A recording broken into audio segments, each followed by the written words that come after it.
चलिए साथियों, नेक्स्ट 2.0 में आप सभी का एक बार फिर से स्वागत है।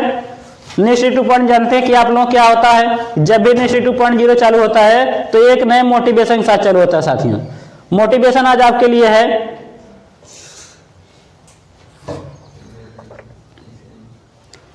ध्यान देंगे साथियों, ज्ञान जो होता है ज्ञान मोती के समान होता है। ज्ञान साथियों जो होता है मोती के बुलंद हौसलों के समान होता है। ज्ञान साथियों सबसे श्रेष्ठ होता है। ज्ञान ही एक ऐसी चीज होती है जो हमें समाज में हमारा स्थान प्रदान करती है, अस्तित्व एक प्रदान करती है। साथियों अगर वो कोई है तो हमें ज्ञान ऐसा हमें प्रोवाइड करवाती है। ध्यान देंगे, आज हम लोग पढ़ेंगे टेंस। टेंस कहते किसे हैं? टेंस को काल कहा जाता है। टेंस किसे कहते हैं साथियों? ध्यान देंगे, जिससे समय का ज्ञान होता है। जो समय का ज्ञान कराते हैं, समय का ज्ञान कराने वाले को टेंस कहा जाता है। समय का ज्ञान कराने वाले को, समय का ज्ञान कराने वाले को, समय का ज्ञान कराने वाले को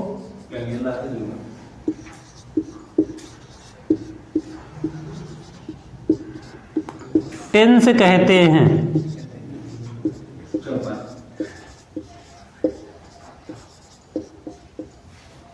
साथियों ध्यान देंगे, अंग्रेजी में टेंस 3 प्रकार के होते हैं।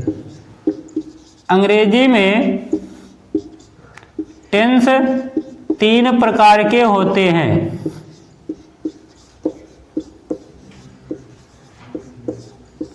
तीन प्रकार के होते हैं।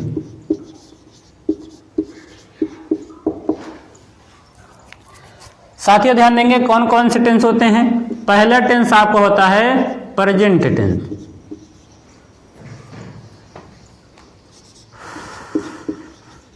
Present tense.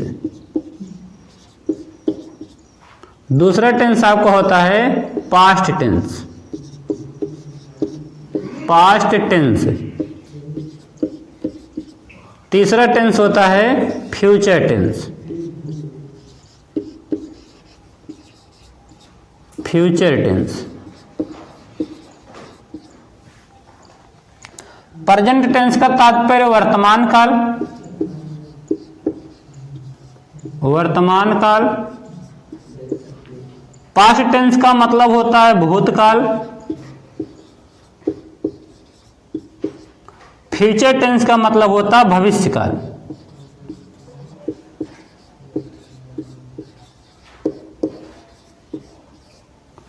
साथियों ध्यान देंगे, प्रेजेंट टेंस क्या होता है? जो वर्तमान समय का बोध कराता है। जो वर्तमान समय का बोध कराता है उसको वर्तमान काल कहने का मतलब प्रेजेंट टेंस कहा जाता है।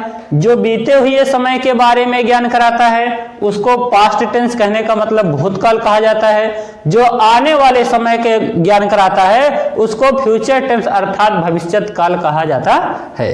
साथियों अंग्रेजी में 3 प्रकार के टेंस होते हैं। इन 3 प्रकार के टेंसों को प्रत्येक को 4 भागों में डिवाइड किया जाता है। वो 4 भाग कौन कौन होते हैं? पहला टेंस होता है इंडेफिनिट टेंस। दूसरा टेंस होता है कंटीन्यूअस टेंस। तीसरा टेंस होता है परफेक्ट टेंस। चौथा टेंस होता है परफेक्ट कंटीन्यूअस टेंस।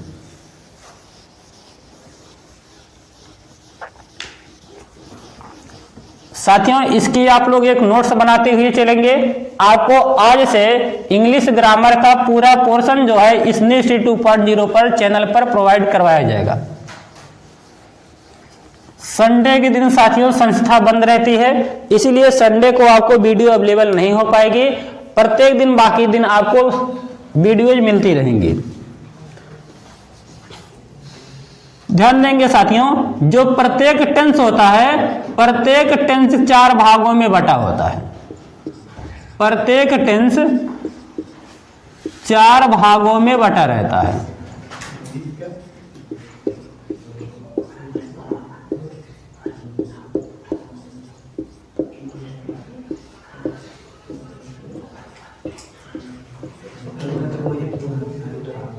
पहला टेंस है साथियों इंडेफिनिट टेंस।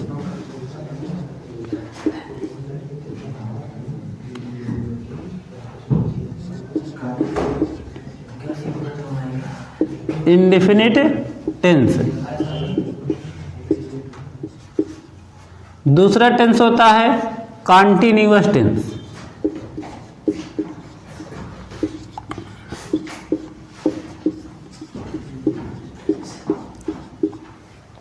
तीसरा टेंस होता है परफेक्ट टेंस।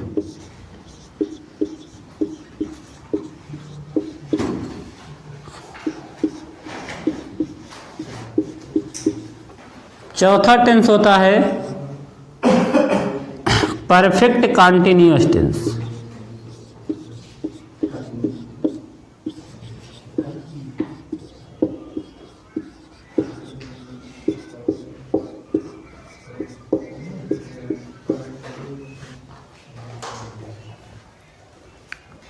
प्रत्येक टेंस साथियों, प्रत्येक टेंस के 4 भाग होते हैं, indefinite tense, continuous tense, perfect tense, perfect continuous tense.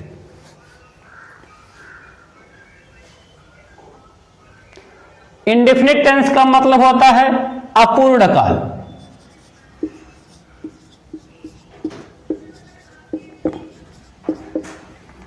Continuous का तात्पर्य होता है तात्कालिक काल।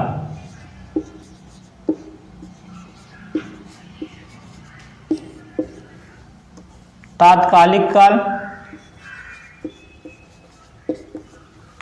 परफेक्ट का मतलब होता है पूर्ण काल।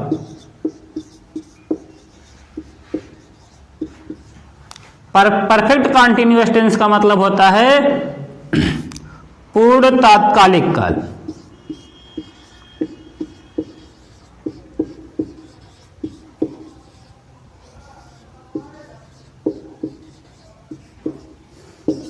साथियों टेंस हम लोग जानते हैं, टेंस 3 प्रकार का होता है, प्रेजेंट टेंस, पास्ट टेंस और फ्यूचर टेंस।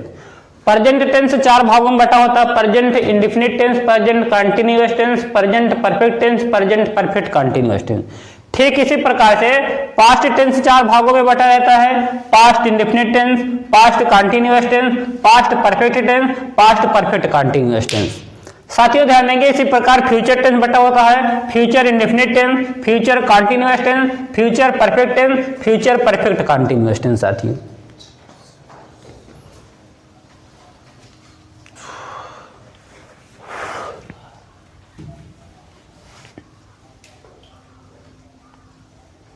सभी लोग इसका नोट्स बनाते हुए चलेंगे। दोबारा आपको इंग्लिश नहीं पढ़ाया जाएगा, इस बात का विशेष ध्यान रखेंगे। इंग्लिश का हम पूरा सेशन आपको यही इंग्लिश 2.0 पर पढ़ाएंगे। आज हम लोग कवर करेंगे present indefinite tense.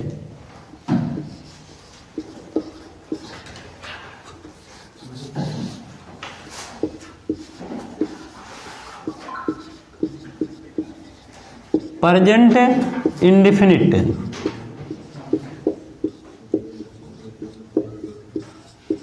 Present indefinite tense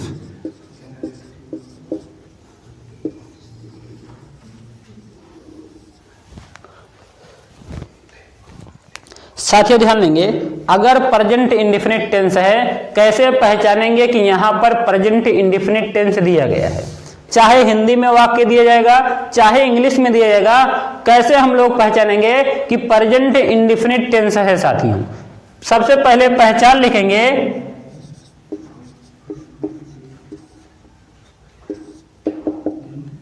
इस टेंस के वाक्यों के अंत में,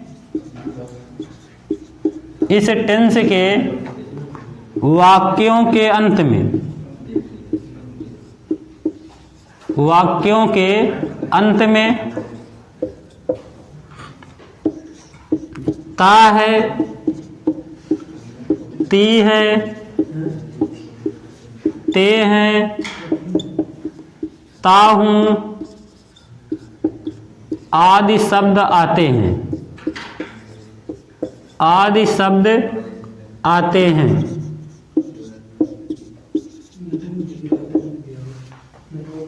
साथियों प्रेजेंट इंडेफिनिट टेंस की सहायक क्रिया हेल्पिंग वर्ब, हेल्पिंग वर्ब, सहायक क्रिया डू या डज होती है, डू या डज। साथियों जब कर्ता एक वचन होता है तब डू, तब डज का प्रयोग, और जब कर्ता बहुवचन होता है तब डू का प्रयोग साथियों प्रेजेंट इंडेफिनिट टेंस में सहायक क्रिया के रूप में किया जाता है। चलिए देखेंगे प्रेजेंट इंडेफिनिट टेंस का जब अनुवाद आता है, प्रेजेंट इंडेफिनिट टेंस का हम अनुवाद करते कैसे हैं। प्रेजेंट इंडेफिनिट टेंस हो या पास्ट इंडेफिनिट टेंस हो या फ्यूचर इंडेफिनिट टेंस हो साथियों, कोई भी टेंस जो होता है, प्रत्येक टेंस जो होता है अफर्मेटिव सेंटेंस में, निगेटिव सेंटेंस में और इंट्रोगेटिव सेंटेंस में साथियों बटा होता है।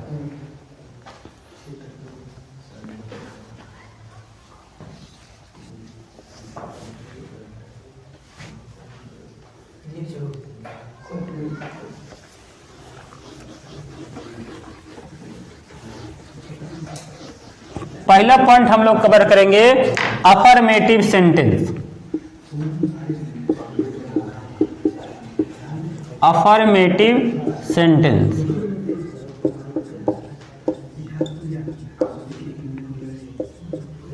इसको कहा जाता है स्वीकारात्मक वाक्य।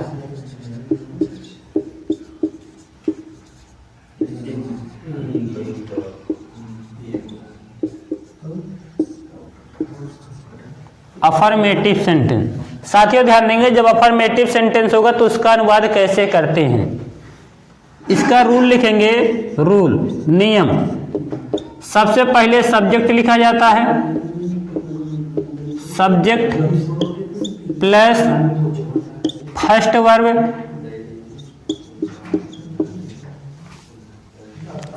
Plus S oblique ES plus object plus object plus complement. साथियों ध्यान देंगे, जब सब्जेक्ट एक वचन होगा, प्रेजेंट इंडेफिनिट टेंस का अनुवाद करते समय जब कर्ता एक वचन होता है साथियों, तब क्रिया में यस या ईएस जोड़ा जाता है। जब प्रेजेंट इंडेफिनिट टेंस का अनुवाद करते समय जब कर्ता एक वचन का होता है तब क्रिया में यस या ईएस का प्रयोग किया जाएगा, और जब कर्ता बहुवचन होता है तब साथियों क्रिया में यस या ईएस का प्रयोग नहीं किया जाता है। यह नियम तब होता है जब कर्ता एक वचन हो, जब कर्ता एक वचन हो।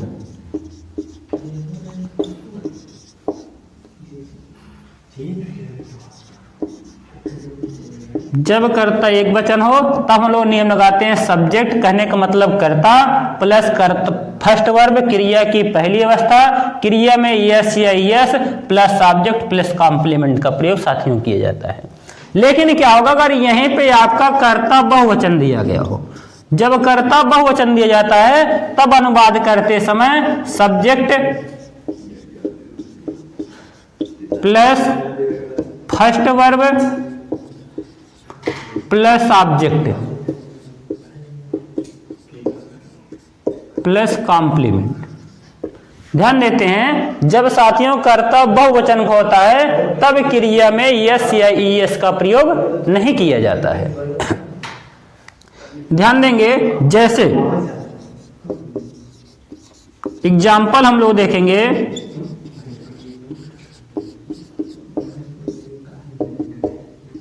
राधा एक गीत गाती है। राधा एक गीत गाती है।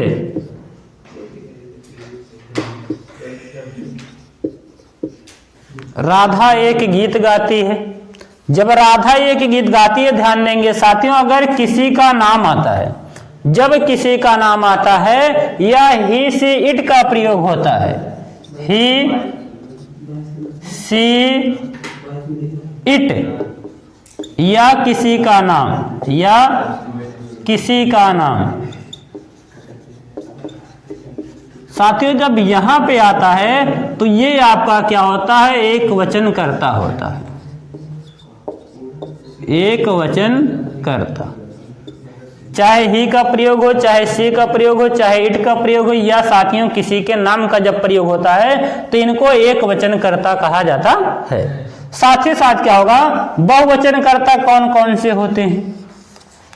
जब बहुवचन कर्ता की बात करेंगे तो आई, वी, दे, यू, या बहुवचन संज्ञाएं, या बहुवचन संज्ञाएं। साथियों ध्यान देंगे, आई, वी, दे, यू, यह बहुवचन संज्ञाएं साथियों जो होती हैं वे बहुवचन कर्ता कहलाते हैं। क्या कहलाते हैं? बहुवचन कर्ता कहलाते हैं। तो ध्यान से समझेंगे, दिया गया राधा एक गीत गाती है, वाक्य को पढ़ेंगे तो वाक्य के अंत में दिया गया ती है। अगर वाक्य के अंत में ता है, ती है, ते है, ता हूं ऐसे शब्द मिलते हैं तो कन्फर्म होता है प्रेजेंट इंडेफिनिट टेंस साथियों होता है। अगर वाक्य के अंत में ती है, हाँ ठीक है, प्रेजेंट इंडेफिनिट टेंस है, अफर्मेटिव सेंटेंस है। जब इनका अनुवाद करेंगे, कर्ता एक वचन है। कर्ता क्या वचन है? जब कर्ता एक वचन होगा तो हम लोग अनुवाद का नियम जब लगाएंगे, सबसे पहले सब्जेक्ट। सब्जेक्ट मतलब कौन? किसके द्वारा कार्य किया जाता है उसको सब्जेक्ट कहा जाता है। कार्य कौन कर रहा है? राधा कर रही है। गीत कौन गा रहा है? राधा कर रही है। साथियों ध्यान देंगे, अगर आपसे मिस्टेक हो गया, कौन करता करता नहीं पहचान पाते हैं, तो आप क्या करेंगे? वाक्य में क्या करेंगे? कौन से प्रश्न उठाएंगे। प्रश्न उठाएंगे कि कौन यह कार्य कर रहा है। कौन का प्रश्न करने के बाद जो उत्तर मिलता है वही सब्जेक्ट कहलाता है। जैसे दे दिया गया राधा एक गीत गाती है, प्रश्न करेंगे कौन एक गीत गाती है, तो आप उत्तर क्या देंगे? कहेंगे सर राधा एक गीत गाती है। कौन का प्रश्न करने के बाद जो उत्तर मिलता है वही कर्ता कहलाता है। आया समझ में? तो इसका मतलब कर्ता कौन है? राधा है। तो लिखेंगे राधा, राधा एक वचन करता है, क्रिया की पहली अवस्था कौन सा कार्य कर रही है? गाना गाने का काम कर रही है। राधा सिंह, राधा सिंह। साथियों ध्यान देंगे, सिंह ऐसे नहीं छोड़ेंगे। सिंह क्यों सर ऐसे नहीं छोड़ेंगे? क्योंकि राधा एक वचन है। जब कर्ता एक वचन होता है तब क्रिया में यस या ईएस का प्रयोग किया जाता। अच्छा सर यहाँ पे मान लेते हैं सिंह है, अब इसमें यस लगाएं कि ईएस लगाएं? यस लगाएं कि ईएस लगाएं? तो ध्यान देंगे, जब आपका ऑब्जेक्ट होगा अंतिम में तो वहां पे जब आपका व्यंजन होगा तो व्यंजन होगा साथियों, तो वहां पे हम लोग यस का प्रयोग केवल करते हैं। तो हो जाएगा राधा सिंह से। राधा सिंह से क्या गाती है? एक गीत गाती है। राधा सिंह से ए सॉन्ग, राधा सिंह से सॉन्ग। उम्मीद करते हैं वीडियो आपको अच्छी लग रही होगी। अगर साथियों वीडियो अच्छी लगेगी तो वीडियो को लाइक जरूर करेंगे, कमेंट में बताएंगे कि हमारा आज का सेशन कैसे था साथियों। तो हो गया राधा एक गीत गाती है, राधा सिंह से ए सॉन्ग। अगला दूसरा एग्जाम्पल देखते हैं।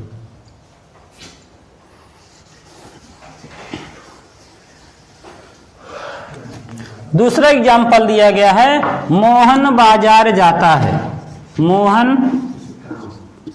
बाजार जाता है।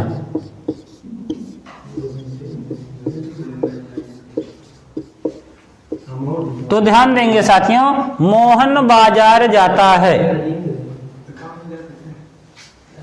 तो अनुवाद क्या होगा?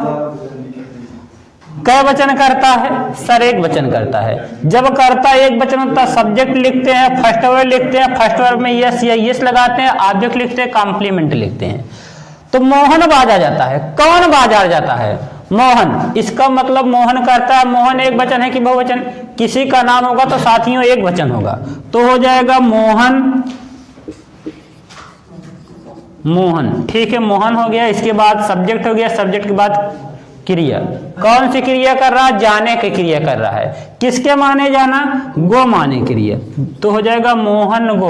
अब सर गो में यस जोड़ें कि ईएस जोड़ें? तो यहाँ पे हम साथियों ईएस जोड़ेंगे। क्यों जोड़ेंगे? क्योंकि हमारा क्या मिल रहा है? स्वर मिल रहा है, वावे मिल रहा है। ठीक है, जब वावे मिलेगा तो क्रिया में क्या जोड़ते हैं? ईएस जोड़ते हैं। तो मोहन गोज, गोज के बाद साथियों हमेशा टू का प्रयोग किया जाता है। ठीक है, तो मोहन गोज टू मार्केट।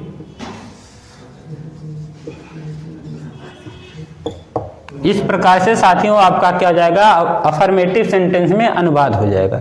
ये तो एक वचन कर्ता के उदाहरण थे साथियों। अब देखते हैं बहुवचन कर्ता के उदाहरण को हम कैसे सरल करते हैं। मोहन बाजार जाता है, मोहन गोज टू मार्केट।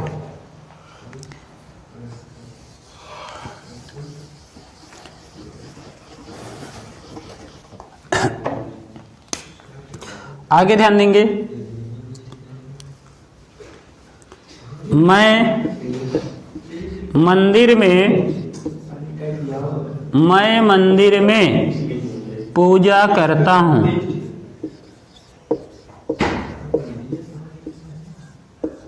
मैं मंदिर में पूजा करता हूँ। साथियों इनका जब ट्रांसलेट करेंगे तो हो जाएगा मैं मंदिर में पूजा करता हूँ। हमने आपको सिखाया आई बी दे यू, यह बहुवचन संज्ञा साथियों जो होती हैं वे बहुवचन कर्ता का कार्य करती हैं। तो यहाँ पे देखिए मैं मंदिर जाता हूँ, कर्ता कौन है, कौन मंदिर में पूजा करता है, मैं मंदिर में पूजा करता हूं। इसका मतलब मैं क्या है, मैं सब्जेक्ट है, मैं करता है। अगर मैं करता किसके माने मैं होगा, आई माने मैं होगा। आई बी दे यू बहुवचन कर्ताएं होती, तो यहां से हम लोग कहेंगे सर यहां पे इस बार क्या हो गया, कर्ता बहुवचन हो गया। जब कर्ता बहुवचन होगा धन्यवाद करेंगे आई मीन से मैं। अब क्या होगा, फर्स्ट वर्ब का प्रयोग।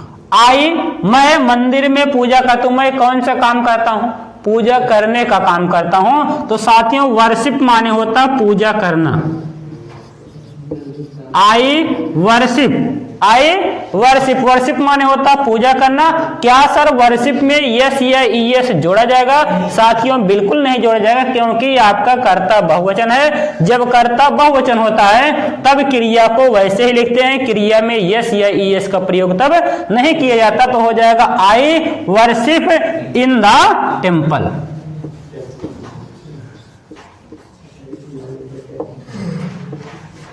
आई वर्शिप इन द टेम्पल।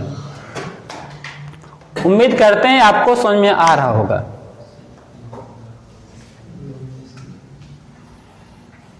चलिए साथियों दूसरा उदाहरण देखते हैं।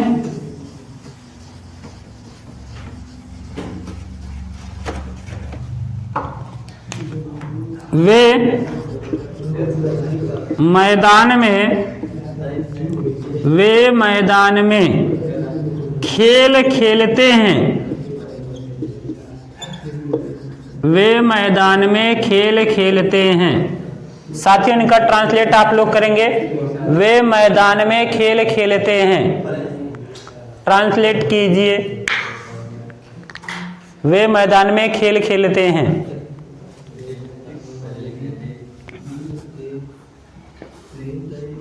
तो हो जाएगा दे। सर दे बहुवचन करता है, कै वचन करता है, बहुवचन करता है। तो हो गया THEY दे। वे मैदान में खेल खेलते हैं। दे किसके माने खेलना, प्ले माने खेलना। क्या प्ले में हम यस या ईएस जोड़ेंगे, बिल्कुल नहीं जोड़ेंगे, क्योंकि दे बहुवचन है। आई वी दे यू बहुवचन कर्ताएं होती हैं। तो हो गया दे प्ले, क्या खेलते हैं, दे प्ले क्या खेलते हैं, खेल खेलते हैं। किसके माने खेल, साथियों ध्यान देंगे, they play game, they play the game. Game माने खेल होता है साथियों, they play the game, the game in the field. Field या ग्राउंड आप कुछ भी लिख सकते हैं साथियों, दोनों सही है। ठीक है, तो हो गया they play the game in the field. ये आपको हो जाएगा साथियों, ट्रांसलेट हो जाएगा। कोई बात नहीं, द का प्रयोग आप 3 बार 4 बार 5 बार कर सकते, कोई समस्या नहीं उससे। अच्छा दे प्ले गेम, अच्छा इन फील्ड, इन द फील्ड साथियों ज्यादा सही बैठता है। ठीक है, कोई बात नहीं, अगर आप इन फील्ड लिखते हैं तब भी सही है। ठीक है, they play the game in field तब भी सही है, इन द फील्ड लिख देंगे तब भी सही है। पॉइंट आया समझ में, क्या पॉइंट आप लोगों को समझ में आया? साथ ही ये था अफर्मेटिव सेंटेंस। अब हम लोग पढ़ेंगे नेगेटिव सेंटेंस। 12 दिन का डिस्कशन किया गया साथियों, आपकी वीडियो चाहे कितनी भी बड़ी होगी 12 दिन में पूरा टेंस पढ़ाया जाएगा।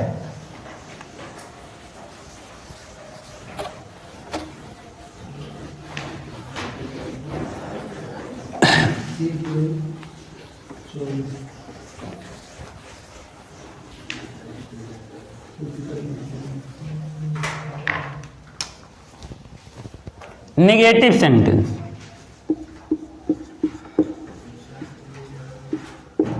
Negative sentence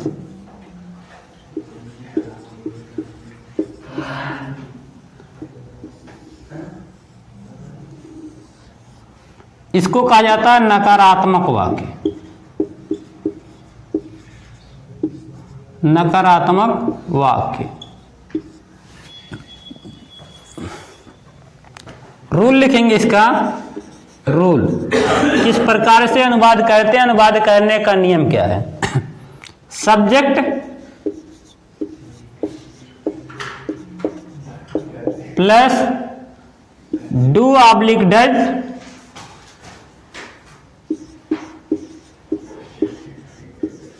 do oblique does plus first verb plus object.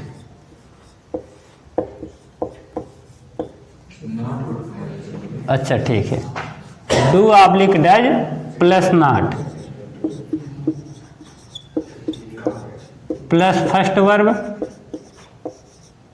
Plus object.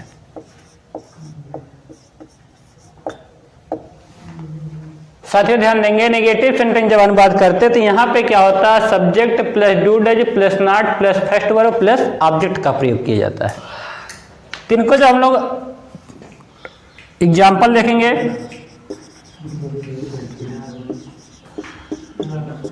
साथियों ध्यान देंगे, जब कर्ता एक वचन होता है, जब कर्ता एक वचन होता है तो हम लोग सहायक क्रिया के रूप में डज का प्रयोग करते हैं, और जब कर्ता बहुवचन होता है तब सहायक क्रिया के रूप में डू का प्रयोग किया जाता है। जैसे ध्यान देंगे, सोहन पुस्तक नहीं पढ़ता है, सोहन पुस्तक नहीं पढ़ता है। तो जब इनका ट्रांसलेट करेंगे, आप कहेंगे सर सोहन एक वचन है, सोहन कै वचन है, एक वचन, तो ट्रांसलेट करेंगे तो हो जाएगा सोहन, सोहन। अब इसके बाद डू या डज का प्रयोग किया जाएगा। सोहन के बाद हम डू लगाएं कि डज लगाएं, सोहन एक वचन है कि बहुवचन है। जब कर्ता एक वचन होगा साथियों तब डज का प्रयोग, तो Sohan does not, Sohan does not, Sohan does not कौन सा काम कर रहा है, पढ़ने का काम कर रहा है। डज नॉट रीड, रीड माने पढ़ना, Sohan does not read the book, Sohan does not read the book. दूसरा एग्जांपल लिखेंगे, आप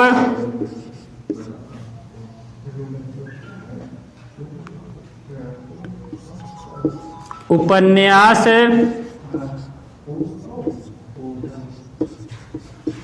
नहीं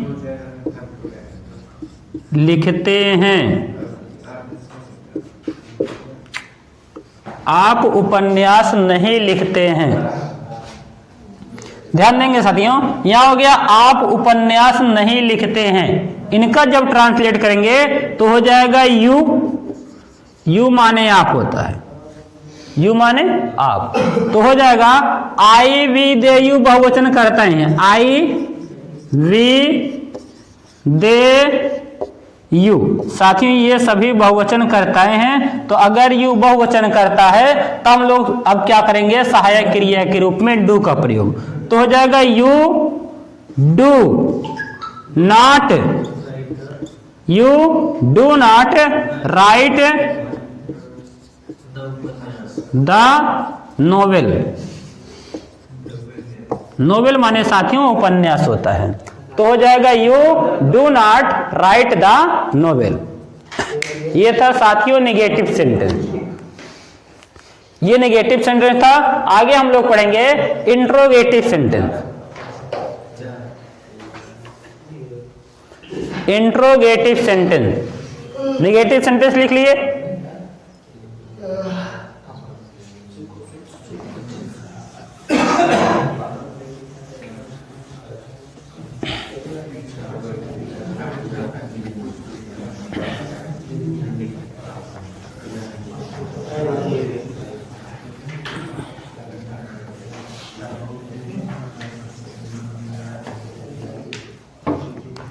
इंट्रोगेटिव सेंटेंस, इंट्रोगेटिव सेंटेंस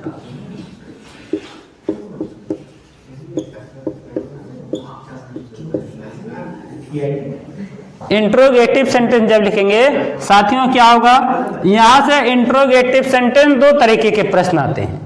पहला प्रश्न होता है यस और नो टाइप, यस और नो टाइप। साथियों कुछ ऐसे प्रश्न होते हैं जिनका उत्तर हम केवल हाँ या नहीं में दे सकते हैं। कुछ ऐसे प्रश्न पूछे जाते हैं जिनका उत्तर हम हाँ या नहीं में दे सकते हैं। जैसे अगर पूछा गया क्या वह विद्यालय जाता है, अगर विद्यालय जाता होगा तो कह देगा हाँ जाता है, अगर नहीं जाता होगा तो बोल देगा नहीं। मतलब कुछ ऐसे प्रश्न हमारे होते हैं जिनका उत्तर हम केवल हाँ या नहीं में दे सकते हैं। ऐसे प्रश्न जो होते हैं साथियों क्या से प्रारंभ होते हैं। जब वाक्य क्या से प्रारंभ होता है तब उनको हम यस और नो टाइप का क्वेश्चन बोलते हैं। जब व्हाट से प्रश्न चालू होता है साथियों तो उनको हम क्या बोलते हैं, यस और नो टाइप का क्वेश्चन बोलते हैं। एग्जाम इनका रूल लिखेंगे, नियम।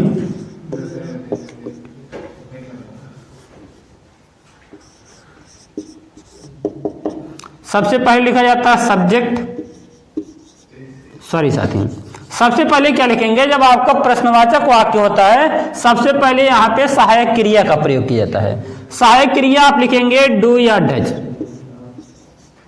डू या does plus subject, subject plus first verb plus object. अंत में साथियों क्वेश्चन मार्क का प्रयोग किया जाता है। एग्जाम्पल लिखेंगे, एग्जाम्पल लिखेंगे क्या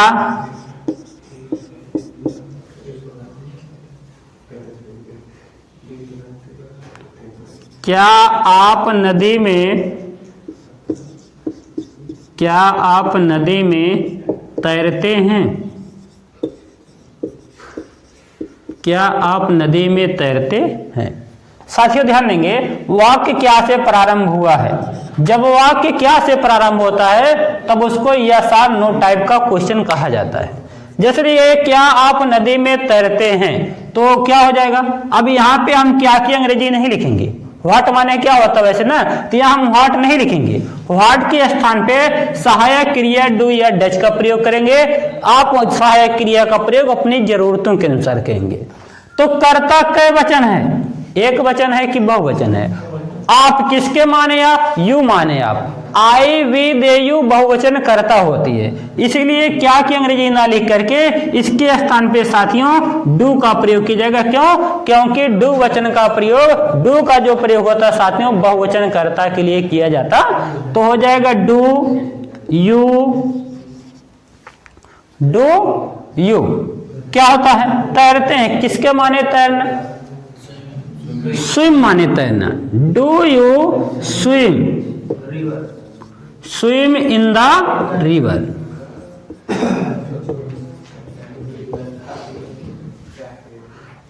दूसरा दिया गया है, दूसरा एग्जाम्पल, क्या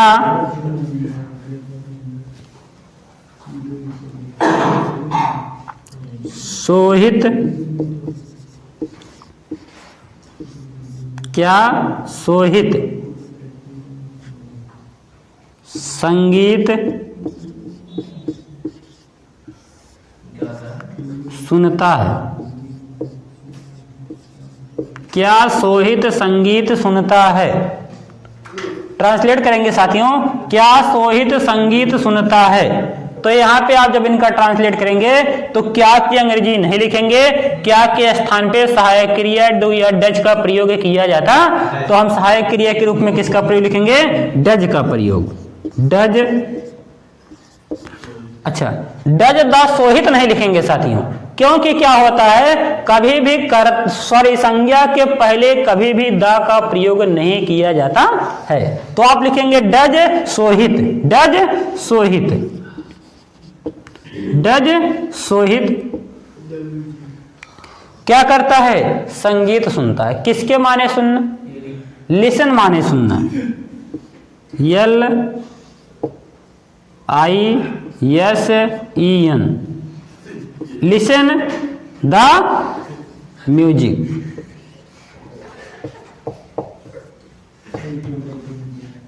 does Sohit listen the music.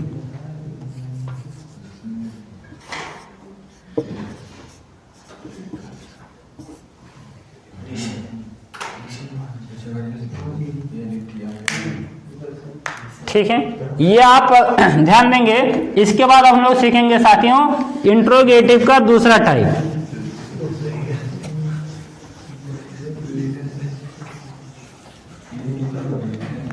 जिनको कहा जाता है WES टाइप क्वेश्चन। साथियों ध्यान देंगे, अगला टाइप हम लोग सीखेंगे WES टाइप क्वेश्चन।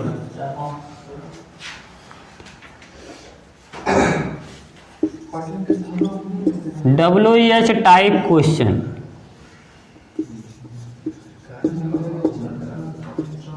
साथियों कुछ ऐसे क्वेश्चंस होते हैं जिनका क्या कर सकते हैं हम उत्तर हाँ या ना में नहीं दे सकते हैं। उनके लिए क्या होता है, interrogative word, interrogative word rule इनका बन जाता है।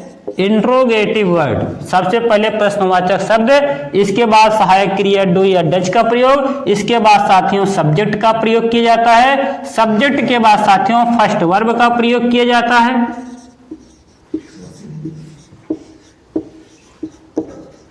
Subject plus first verb plus object का प्रयोग साथियों किया जाता है। जैसे एग्जाम्पल लिखेंगे,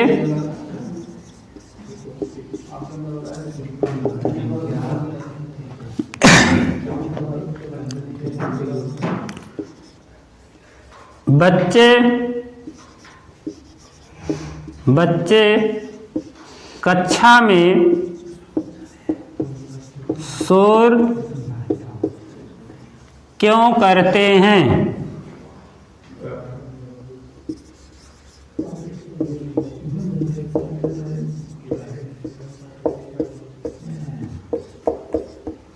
चलिए साथियों, दिए गए बच्चे कक्षा में शोर क्यों करते हैं, तो बच्चे कक्षा में शोर क्यों करते हैं, तो आप लोग जब इनका ट्रांसलेट लिखेंगे तो सबसे पहले आप प्रश्नवाचक शब्दों का प्रयोग लिखेंगे। किसके माने क्यों होता है, आप इंट्रोगेटिव वर्ड, इसके बाद डू या डज का प्रयोग। इंट्रोगेटिव वर्ड है क्या, क्यों, किसके माने क्यों, व्हाई माने क्यों, व्हाई, व्हाई माने क्यों, व्हाई व्हाई के बाद आप क्या लिखेंगे, इंट्रोगेटिव वर्ड के बाद क्या लिखेंगे, डू या डज का प्रयोग करेंगे। अब व्हाई हो गया, डू या डज का प्रयोग करेंगे। अब यहाँ डू का प्रयोग करें कि डज का प्रयोग करें, तो करें बच्चे कक्षा में शोर क्यों करते हैं। चिल्ड्रन, चिल्ड्रन एक वचन की बहुवचन, चिल्ड्रन साथियों बहुवचन है, इसीलिए व्हाई के तुरंत बाद डू का प्रयोग करेंगे। Why do the children, why do the children make a noise, make a noise in the class.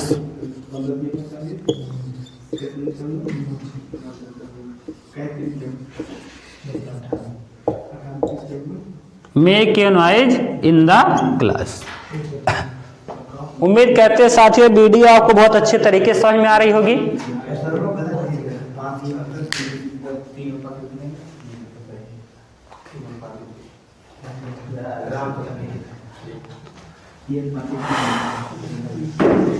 दूसरा एग्जाम्पल साथियों लिखेंगे,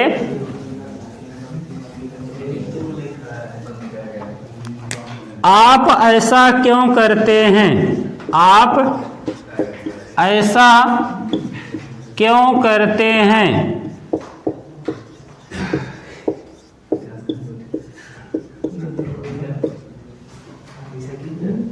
साथियों ध्यान देंगे, जब इनका ट्रांसलेट लिखेंगे तो क्या हो जाएगा? व्हाई माने क्यों, व्हाई सहायक क्रिया क्या हो जाएगा? Do, why do. क्यों डू का प्रयोग करेंगे? व्हाई डू, यहां से हो गया व्हाई डू। इसके बाद क्या लिखेंगे? आप ऐसा क्यों करते हैं? किसके माने करना? तो साथियों डू माने करना। किसके माने? डू माने करना। व्हाई डू डू सो माने साथियों ऐसा होता है। अब आप कहेंगे सर डू का प्रयोग तो 2 बार कर दिए। ध्यान देंगे साथियों, यहां पे दिया गया आप ऐसा क्यों करते हैं, तो हो जाएगा यू माने, हाँ अच्छा, व्हाई डू। साथियों यहां ध्यान देंगे, व्हाई डू यू डू होगा, why do you do so. सबसे पहले लिखेंगे इंट्रोगेटिव वर्ड, फिर लिखेंगे डू का प्रयोग, फिर इसके बाद सब्जेक्ट यू का प्रयोग, फिर डू माने करना होता है, सो मीन से ऐसे होता है। तो why do you do so. साथियों इस प्रकार से आपका प्रेजेंट इंडेफिनिट टेंस कंप्लीट हो जाता है। समझ गए? आज की वीडियो बस इतना ही। वीडियो देखने के लिए साथियों धन्यवाद। जय हिंद साथियों।